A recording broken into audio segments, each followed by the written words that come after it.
नमस्कार, जय हिंद। मैं अजय कुमार स्वागत करता हूँ आपका एग्जाम बुकलेट प्लेटफॉर्म पर। फ्रेंड्स, भारतीय संविधान से, हाईकोर्ट से यानी उच्च न्यायालय से बहुत सारे क्वेश्चन हमने रखे हैं जो आपकी हर परीक्षा में पूछे जाते हैं, और ऐसा कोई क्वेश्चन नहीं है जो हाईकोर्ट से संबंधित हो जो हमने इसमें नहीं रखा है। तो बात करें क्वेश्चन नंबर 1 से, हमारा पहला क्वेश्चन है, उच्च न्यायालय का न्यायाधीश किसके समक्ष अपने पद की गोपनीयता की शपथ लेता है? तो सीधा सीधा आंसर रहेगा, हमारा हाईकोर्ट का जज राज्यपाल के समक्ष अपनी गोपनीयता की शपथ लेता है, यानी ए ऑप्शन हमारा यहाँ राइट आंसर जाएगा। क्वेश्चन नंबर 2, भारत में उच्च न्यायालय का प्रधान न्यायाधीश के पद पर आसीन सर्वप्रथम महिला न्यायाधीश कौन थी? तो राइट आंसर हमारा ऑप्शन नंबर ए लीला सेठ थी, जो कि पहली भारतीय हाईकोर्ट न्यायालय की जज बनी। भारत में कुल कितने न्यायालय हैं? तो राइट आंसर हमारा 25, यानी ऑप्शन नंबर ए हमारा राइट आंसर रहेगा।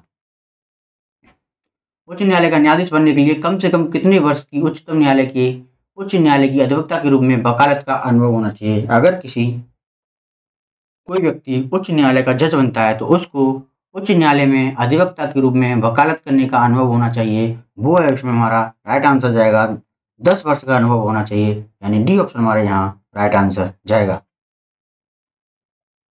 देश के 25 उच्च न्यायालयों में न्यायाधीशों की कुल स्वीकृति संख्या कितनी है? तो राइट आंसर हमारा 1079, यानी कि 1079 हमारी यहाँ न्यायाधीशों की संख्या है। संविधान के आर्टिकल 226 के अंतर्गत उच्च न्यायालय द्वारा दिया गया निर्देश परिवर्तित किया जा सकता है। क्या परिवर्तित किया जा सकता है? तो हमारा राइट आंसर जाएगा, यानी कि उपरोक्त किसी के द्वारा नहीं किया जा सकता, यानी कि इसमें हमारा यह राज्य सरकार द्वारा इसमें कोई हस्तक्षेप नहीं करेगा, ना ही राज्य की विधि मंत्री करेगा, ना ही राज्यपाल करेगा, यह इसमें से कोई नहीं करेगा। इसमें परिवर्तित किया नहीं है, यानी कि ये हमारा संविधान ने दिया गया है। आपको बता दें, यह मूल अधिकार जो हमारे मूल अधिकारों के लिए हनन के लिए यह हमारा हाईकोर्ट में रिट डाली जाती है, वो हमारी आर्टिकल 226 के तहत डाली जाती है। और सुप्रीम कोर्ट की बात करें तो सुप्रीम कोर्ट में आर्टिकल 32 के तहत हमारी ये रिट डाली जाती है। क्वेश्चन नंबर नेक्स्ट की बात करें तो हमारा अगला क्वेश्चन है, भारत के किस उच्च न्यायालय के न्यायाधीशों की संख्या सबसे कम है? तो राइट आंसर हमारा ऑप्शन नंबर बी सिक्किम उच्च न्यायालय, जो कि हमारा यहाँ राइट आंसर रहेगा, जिसमें कि न्यायाधीशों की संख्या बहुत ही कम है। भारत के कितने उच्च न्यायालयों को आधिकारिकता में एक से अधिक राज्य की यानी संघ शासित क्षेत्र शामिल नहीं है? तो हमारा राइट आंसर है ऑप्शन नंबर डी, यानी 3 राज्य ऐसे हैं जिसमें संघ शासित प्रदेश शामिल नहीं है। भारत के किस उच्च न्यायालय में न्यायाधीशों की संख्या सबसे अधिक है? तो राइट आंसर हमारा इलाहाबाद उच्च न्यायालय। इलाहाबाद उच्च न्यायालय की बात करें तो ये हमारा यूपी का, उत्तर प्रदेश का उच्च न्यायालय है, और इलाहाबाद की ही एक सेकंड खंडपीठ है। जो खंडपीठ इसकी एक ब्रांच बैठती है वो हमारी लखनऊ में बैठती है, यानी कि यहाँ हमारा सेकंड ब्रांच बैठती है, इसकी जो सेकंड खंडपीठ है वो लखनऊ में है। विधि आयोग के किस अध्यक्ष ने अपनी रिपोर्ट के समर्थन किया कि प्रत्येक उच्च न्यायालय के 1/3 न्यायाधीश दूसरे राज्य से होनी चाहिए? उसमें एक न्याय दिया गया था, एक न्यायाधीश थे, उसमें कहा गया था कि जो भी न्यायालय में उच्च न्यायालय होंगे उनके 1/3 न्यायाधीश दूसरे राज्यों से चुने जाएंगे। तो उस समय पर न्यायाधीश थे हमारे न्यायाधीश HR खन्ना, यानी ऑप्शन नंबर ए हमारा राइट रहेगा। यानी खन्ना के समय पर, यानी HR खन्ना जी के समय पर ही ऐसा नियम बनाया गया। भारत के 25 उच्च न्यायालयों में किसकी स्थापना सबसे बाद में हुई? तो राइट आंसर हमारा आंध्र प्रदेश, यानी बी ऑप्शन हमारे यहाँ राइट आंसर जाएगा। भारत में चलित न्यायालय यानी मोबाइल कोर्ट, इसका मानस पुंज किसको कहते हैं? बहुत ही इंपॉर्टेंट क्वेश्चन है। आपको बता दें कि खासकर ऐसे ही क्वेश्चन पूछ जाते हैं। चलित न्यायालय की बात की गई है, तो चलित न्यायालय यानी मोबाइल चलता फिरता हमारा कोर्ट, इसका मानस पुंज थे हमारे डॉक्टर APJ अब्दुल कलाम, जो कि हमारे तत्कालिक राष्ट्रपति थे, और इनको ही हम मिसाइल मैन के नाम से भी जानते हैं। मिसाइल मैन के नाम से जानते हैं। क्वेश्चन नंबर 13, मुंबई उच्च न्यायालय, कलकत्ता उच्च न्यायालय तथा मद्रास उच्च न्यायालय की स्थापना एक साथ हुई थी, और इनकी हमारी कब हुई थी? तो राइट आंसर हमारा 1861, यानी कि 1861 में ही इन तीनों की एक साथ स्थापना हुई थी। हम कह सकते हैं कि DCM यानी मुंबई, कोलकाता और मद्रास। एक उच्च न्यायालय का न्यायाधीश अपना त्याग पत्र किसको देता है? अगर कोई उच्च न्यायालय का न्यायाधीश अगर पद से त्याग पत्र देता है तो वो अपना त्याग पत्र राष्ट्रपति को सौंपता है, यानी सी ऑप्शन यहाँ हमारा राइट आंसर जाएगा, यानी राष्ट्रपति को अपना त्याग पत्र सौंपता है। किस उच्च न्यायालय के सर्वाधिक स्थायी और अस्थायी खंडपीठ हैं? तो राइट आंसर हमारा गुवाहाटी उच्च न्यायालय, जो डी ऑप्शन हमारे यहाँ राइट आंसर जाएगा। उच्च न्यायालय के न्यायाधीशों के वेतन में कब कमी की जा सकती है? तो यहाँ राइट आंसर हमारा वित्तीय आपातकाल, जब हमारे देश में वित्तीय आपातकाल होता है उस समय पर न्यायाधीशों के वेतन की कमी हो जाती है, यानी कि ये ऑप्शन यहाँ हमारा राइट आंसर जाएगा। भारत के किस संघ शासित क्षेत्र का अपना उच्च न्यायालय है? तो राइट आंसर हमारा ऑप्शन नंबर ए यहाँ हमारा राइट आंसर जाएगा। ऑप्शन ए की बता दें तो दिल्ली एक बात यहाँ ऐसा केंद्र शासित यानी यूटीज है जो खुद का उसको हाई कोर्ट भी है और यही देश का हमारा सुप्रीम कोर्ट भी है। क्वेश्चन नंबर 18, निम्न में से कौन सुमेलित नहीं है? यानी उच्च न्यायालय और उसकी खंडपीठ। तो खंडपीठ की बात करें तो हमारे यहाँ राइट आंसर जाएगा मध्य प्रदेश की खंडपीठ भोपाल, जो कि यहाँ एक सुमेलित यानी गलत है, यानी डी ऑप्शन यहाँ हमारा राइट आंसर जाएगा। राजस्थान की एक खंडपीठ जोधपुर में भी है, केरल का एर्नाकुलम में और कर्नाटक की बेंगलोर, जो कि हमारे राइट आंसर हैं।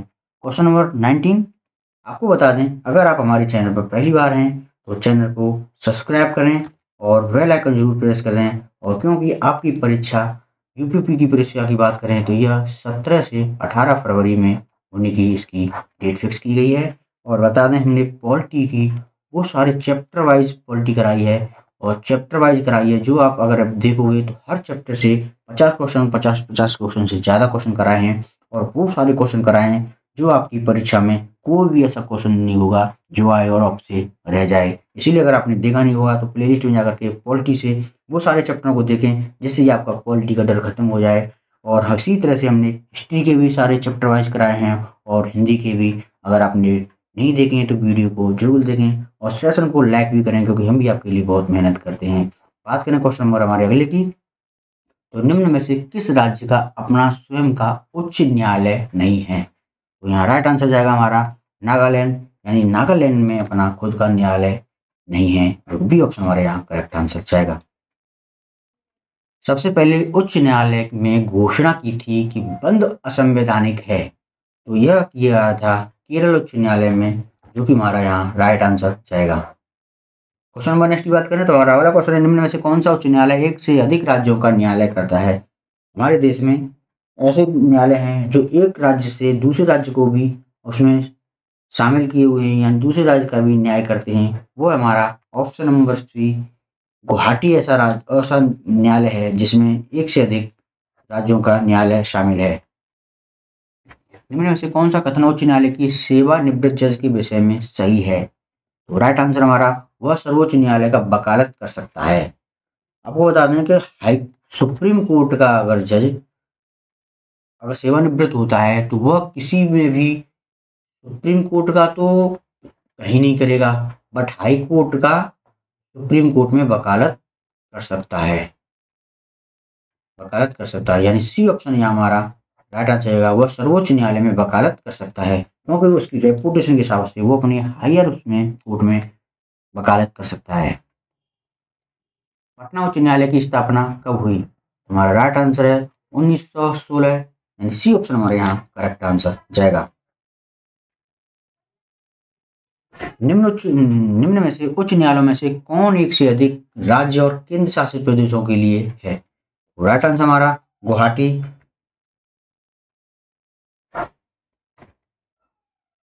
भारत का सबसे बड़ा उच्च न्यायालय कौन सा है? तो राइट आंसर हमारा इलाहाबाद उच्च न्यायालय, जो कि हमारा यूपी का है, इलाहाबाद उच्च न्यायालय, यानी ए ऑप्शन यहाँ हमारा राइट आंसर जाएगा। क्वेश्चन नंबर नेक्स्ट की बात करें तो उच्च न्यायालयों को इसका अधीक्षण करने का अधिकार है? तो राइट आंसर हमारा अधीनस्थ न्यायालय का अधीक्षण कर सकता है, जो कि डी ऑप्शन हमारे यहाँ राइट आंसर जाएगा। बात करें क्वेश्चन नंबर 27 का, तो कुल संघ शासित क्षेत्रों में से मात्र एक में ही उसका अपना न्यायालय है। वो संघ शासित क्षेत्र कौन सा है? तो वो है हमारा ऑप्शन नंबर डी, यानी कि दिल्ली में अपना खुद का हाई कोर्ट है, जो कि हमारा राइट आंसर जाएगा। उच्च न्यायालयों की परमादेश जारी करने की शक्ति के अंतर्गत क्या आते हैं? तो ये आते हैं उसमें संवैधानिक अधिकार भी हैं, मौलिक अधिकार भी हैं और संवैधानिक अधिकार या सांविधिक अधिकार भी है, यानी कि ऑप्शन नंबर डी हमारा राइट आंसर जाएगा। हम कह सकते हैं उच्च न्यायालयों के परमादेश की जारी करने की शक्ति, उसमें सांविधिक अधिकार, मौलिक अधिकार और संवैधानिक अधिकार शामिल हैं। 3 राज्यों में साझा उच्च न्यायालय है। तो राइट आंसर हमारा गोवा और महाराष्ट्र का एक ही न्यायालय है, जो कि ऑप्शन नंबर ए हमारा राइट आंसर जाएगा। उच्च न्यायालय अपने अधीनस्थ न्यायालय या अर्ध न्यायालयिक निकायों के विरुद्ध उत्प्रेषण रिट यानी तब जारी कर सकता है जब वह अपना निर्णय आदेश को पारित करने के लिए न्यायसम्य न्याय के सिद्धांत का उल्लंघन करे, या निर्णय के आदेश को कोई बिंदु संबंधित त्रुटि हो, या फिर आदेश को पारित करने की अधिकारिता में आधिक्य को कार्य किया गया हो। यहाँ डी ऑप्शन हमारे यहाँ करेक्ट आंसर जाएगा, क्योंकि उपरोक्त सभी के लिए जारी की जा सकती है। भारत में उच्च न्यायालय सर्वप्रथम प्रारंभ हुए, तो ये कहाँ हुए थे? हमारे यहाँ मुंबई, मद्रास और कोलकाता में हुए थे। तो इस ऑप्शन नंबर सी जो हमारा राइट आंसर जाएगा, जो कि 1861 में इनकी स्थापना हुई थी।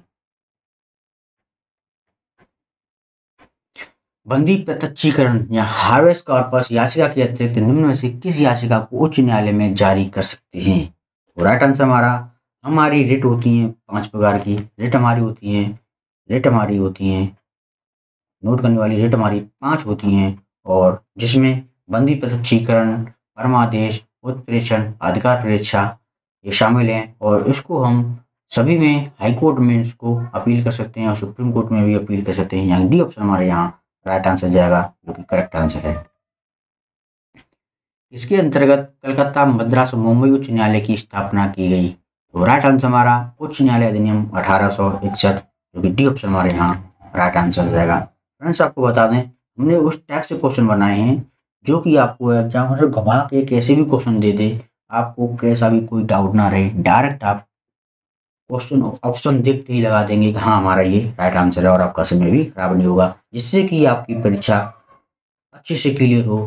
क्वेश्चन नंबर नेक्स्ट की बात करें तो मौलिक अधिकारों को लागू करना तथा अतिक्रमण करने के मामलों में उच्च न्यायालय निम्न में से किस प्रकार का आदेश जारी करता है? तो राइट आंसर हमारा परमादेश, प्रतिशेषण, बंदी प्रतिशेषण, उत्प्रेषण लेख और अधिकार परीक्षा, यानी सभी प्रकार की रेट को करता है, जो कि डी ऑप्शन हमारे यहाँ राइट आंसर जाएगा।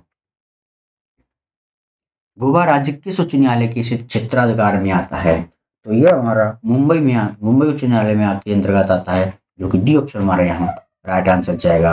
यानी मुंबई और गोवा का संयुक्त न्यायालय है। मुंबई और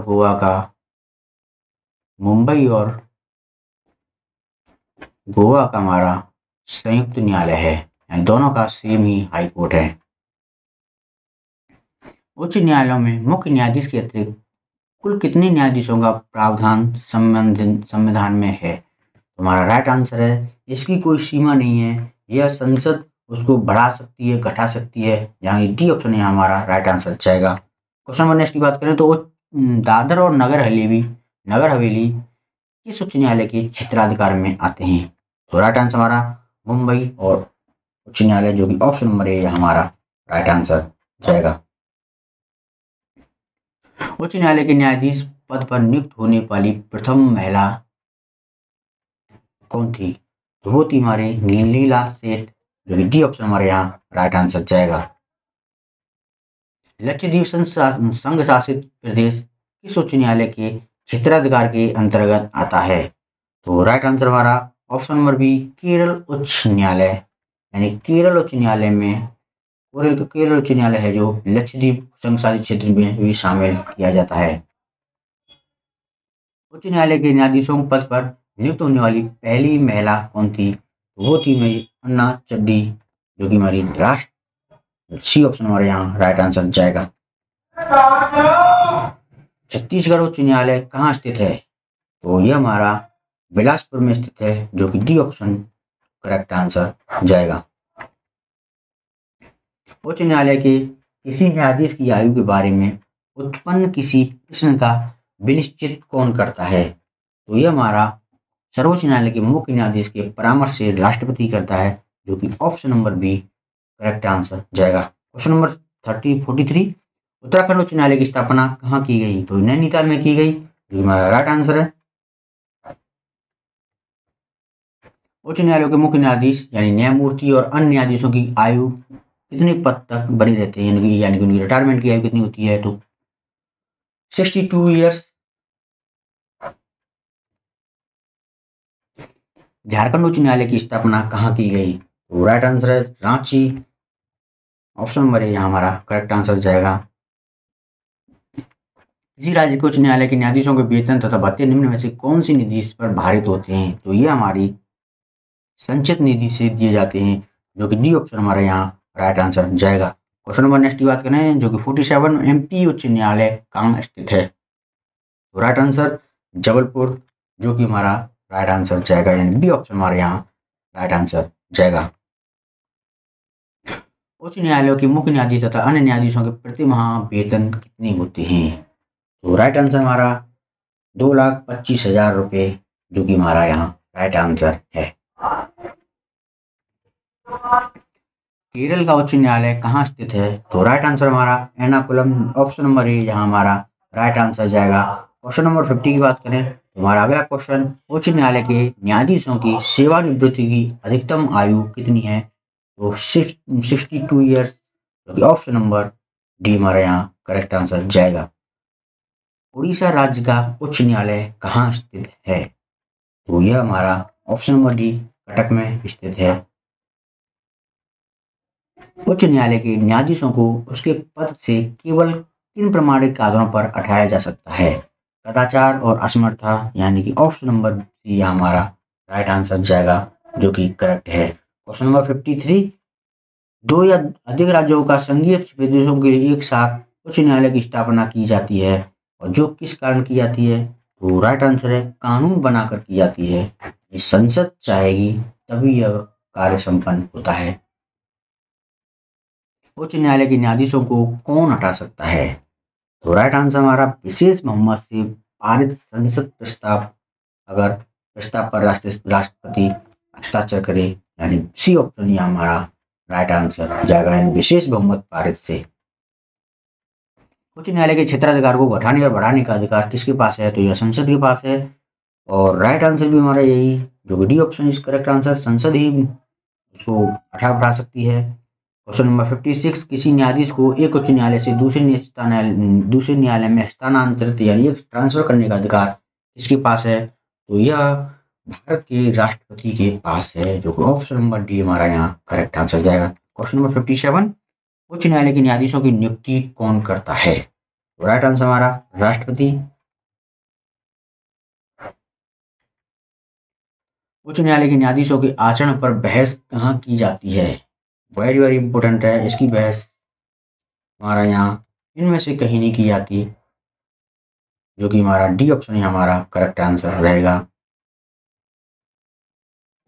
उच्च न्यायालय के न्यायाधीशों की नियुक्ति के लिए राष्ट्रपति निम्न में से किससे परामर्श लेता है? तो वह लेता है संबंधित राज्य के उच्च न्यायालय के मुख्य न्यायाधीश से लेता है, सर्वोच्च न्यायालय के मुख्य न्यायाधीश से भी लेता है, और उस राज्य के राज्यपाल से भी लेता है, यानी कि डी ऑप्शन ही हमारा करेक्ट आंसर जाएगा। क्वेश्चन नंबर 60, जो कि बहुत ही इंपॉर्टेंट क्वेश्चन है, उच्च न्यायालय का न्यायाधीश अपना त्याग पत्र किसको देता है? वेरी वेरी इंपॉर्टेंट है, ये अपना त्याग पत्र राष्ट्रपति को देता है, जो कि हमारा सी ऑप्शन हमारा करेक्ट आंसर जाएगा। आपको बता दें हमने बहुत इंपॉर्टेंट क्वेश्चन कराए हैं, जो आपके लिए बहुत इंपॉर्टेंट है, और खासकर ये सभी हमने हाईकोर्ट से लिए हैं। ऐसा कोई क्वेश्चन नहीं है जो हमने यहाँ छोड़ा ना हो। और अगर आपने हमारा पॉलिटी के और चैप्टर नहीं देखे तो हमने पॉलिटी को चैप्टर वाइज कराया है, जो आप प्ले लिस्ट में जाकर के देख सकते हैं, और बहुत ही इम्पोर्टेंट है। ऐसा कोई क्वेश्चन नहीं है जो हमने नहीं छोड़ा हो। और उसी तरह से हमने हिस्ट्री, जियोग्राफी और हिंदी के भी क्वेश्चन कराए हैं, जो आपके लिए बहुत ही इंपॉर्टेंट है। आपको बता दें, अगर चैनल पहली बार है तो चैनल को सब्सक्राइब कर बेल आइकन जरूर प्रेस करें, और सेशन को लाइक एंड कमेंट और शेयर जरूर करें। वीडियो पर रहने के लिए धन्यवाद। Thank you.